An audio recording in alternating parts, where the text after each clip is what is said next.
کائنات جب سے بنائی گئی ہے اور جب یہ ختم ہوگی، اس دوران جو بھی معاملات کائنات میں ہوں گے، جتنی بھی چیزیں ہوں گی، کیا یہ پہلے سے لکھی جا چکی ہیں یا پھر اللہ نے ایک قانون کے تحت بنا دی ہے کائنات اور وہ سب خود بخود ہوتا چلا جا رہا ہے؟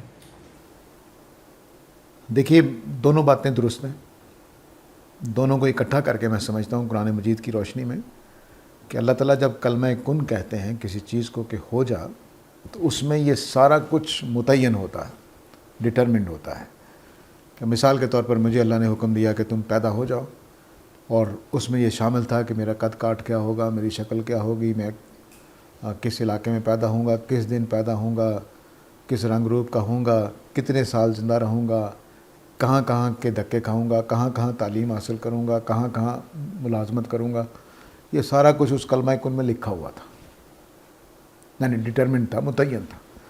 تو اللہ تعالیٰ کا کلمہ کن میرے آپ کے فہم کے مطابق سادہ سا جملہ نہیں ہے، بلکہ وہ پوری طرح سے لوڈڈ حکم ہوتا ہے کہ پوری کیفیات 0 پوائنٹ سے لے کر مکمل ہونے تک، ختم ہونے تک، اور پھر اس کی جو حالتیں ہونی ہیں، مثلا مرنے کے بعد جن کیڑوں نے مجھے کھانا ہے، ڈٹرمنٹ ہے. کس قبر میں مجھے دفنایا جائے گا، ڈٹرمنٹ ہے. دفنایا بھی جائے گا کہ نہیں دفنایا جائے گا، متعین ہے. تو ہر چیز ایسے ہی ہے. ہمیں جو آزادی حاصل ہے اس کی وجہ سے غلط فہمی پیدا ہو جاتی ہے کہ شاید ہم کچھ کام اپنی مرضی سے کرتے ہیں.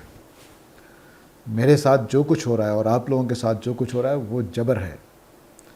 مجھے صرف اتنی آزادی حاصل ہے کہ میں اس ہونے والے جبر میں کیا رویہ اختیار کرتا ہوں. میں نیکی پر قائم رہتا ہوں کہ نہیں، اس میں آزادی ہے. میں نمازی بنتا ہوں کہ نہیں. اب ہر نماز پڑھی گئی ہے یہ لازم نہیں ہے، لیکن میں نمازی بن گیا ہوا ہوں تو جنت میں کامیاب ہو جاؤں گا.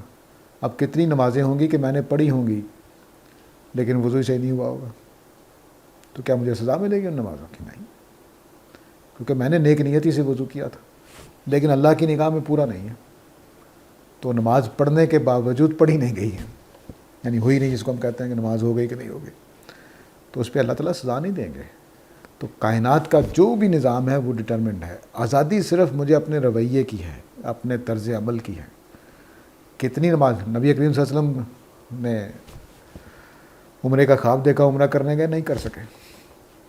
تقدیر میں یہ لکھا ہوا تھا کہ اگلے سال کریں گے، حدیبیہ والے سال میں نہیں کیا گیا.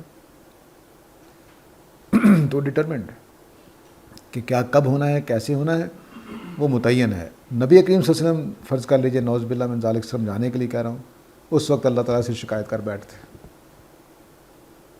اب کام خراب ہو گیا.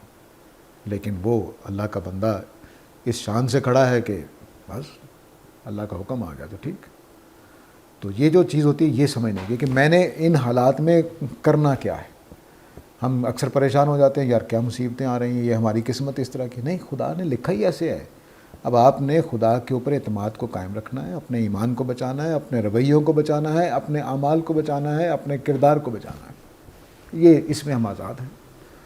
جتنا بچا کر لے جائیں گے کامیاب ہو جائیں گے.